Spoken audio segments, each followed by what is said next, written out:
ഈശോ മിശിഹായ്ക്ക് സ്തുതിയായിരിക്കട്ടെ. സങ്കീർത്തനം 15. നീതിയുടെ മാനദണ്ഡം. കർത്താവേ, അങ്ങയുടെ കൂടാരത്തിൽ ആര് വസിക്കും? അങ്ങയുടെ വിശുദ്ധഗിരിയിൽ ആര് വാസമർപ്പിക്കും? ദൈവത്തോട് കുറച്ച് ചോദ്യങ്ങൾ ചോദിക്കുന്നു. അതിൻ്റെ ഉത്തരം വളരെ വ്യക്തമായിട്ട് തന്നെ ഈ സങ്കീർത്തനം നമുക്ക് നൽകുന്നുണ്ട്. കർത്താവേ, അങ്ങയുടെ കൂടാരത്തിൽ ആര് വസിക്കും? അങ്ങയുടെ വിശുദ്ധഗിരിയിൽ ആര് വാസമർപ്പിക്കും? അങ്ങയുടെ നീതിയുടെ മാനദണ്ഡം എന്താണ്? തുടർന്ന് വരുന്ന വചനങ്ങൾ അതിൻ്റെ ഉത്തരം നമുക്ക് നൽകുന്നുണ്ട്.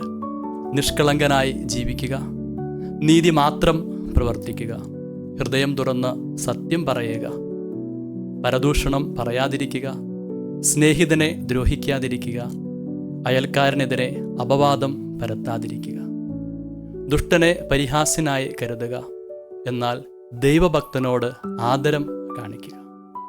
അങ്ങനെ നന്മ ചെയ്യുക, തിന്മ ചെയ്യാതിരിക്കുക. തുടർന്നു വരുന്ന വചനം വളരെ ശക്തമായ ഒരു വചനമാണ്. 15-ാം അധ്യായത്തിൻ്റെ 4-ന്റെ അവസാന ഭാഗം പ്രകാരം പറയും: നഷ്ടം സഹിച്ചും പ്രതിജ്ഞ നിറവേറ്റുക.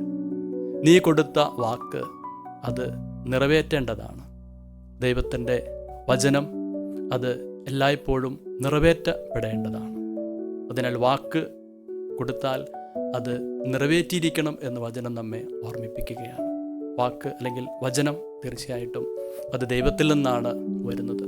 ഈ ഒരു തലമുറയിൽ പലപ്പോഴും വാക്കുകൾ കൊടുക്കും, നമുക്ക് നഷ്ടമാണ് എന്ന് കരുതിയാൽ പലപ്പോഴും അതിൽ നിന്ന് പിന്മാറാറുണ്ട്. എന്നാൽ സങ്കീർത്തകൻ പറയുന്ന നീതിയുടെ ഒരു മാനദണ്ഡമാണത്. നഷ്ടം സഹിച്ചും പ്രതിജ്ഞ നിറവേറ്റുക തന്നെ ചെയ്യണം. കടത്തിന് പലിശ ഈടാക്കുകയോ നിർദോഷിക്കെതിരെ കൈക്കൂലി വാങ്ങുകയോ ചെയ്യാത്തവൻ, ഇങ്ങനെയുള്ളവൻ നിർഭയനായിരിക്കും. ദൈവത്തിൽ ആശ്രയിക്കുന്നവൻ നിർഭയനായിരിക്കും. ദൈവത്തിൽ ആശ്രയിക്കാൻ നീതിമാന് മാത്രമേ സാധിക്കുകയുള്ളൂ. 27-ാം സങ്കീർത്തനത്തിൻ്റെ 1-ാമത്തെ വചനപ്രകാരമാണ്: കർത്താവ് എൻ്റെ പ്രകാശവും രക്ഷയുമാണ്, ഞാൻ ആരെ ഭയപ്പെടണം. 23-ാം സങ്കീർത്തനത്തിൻ്റെ 4-ാം വചനം വളരെ സുപരിചിതമാണല്ലോ. മരണത്തിൻ്റെ നിഴൽ വീണ താഴ്വരയിലൂടെയാണ് ഞാൻ നടക്കുന്നതെങ്കിലും അവിടുന്ന് കൂടെയുള്ളതിനാൽ ഞാൻ ഭയപ്പെടുകയില്ല. അങ്ങയുടെ ഊന്നുവടിയും ദണ്ഡും എനിക്ക് ഉറപ്പേകുന്നു. അപ്പോൾ നീതിയുടെ മാനദണ്ഡം, ദൈവത്തിൻ്റെ ഗിരിയിൽ വസിക്കുവാൻ നൽകുന്ന അവകാശം, അത് നന്മ ചെയ്യുക, തിന്മ ചെയ്യാതിരിക്കുക എന്നുള്ളതാണ്.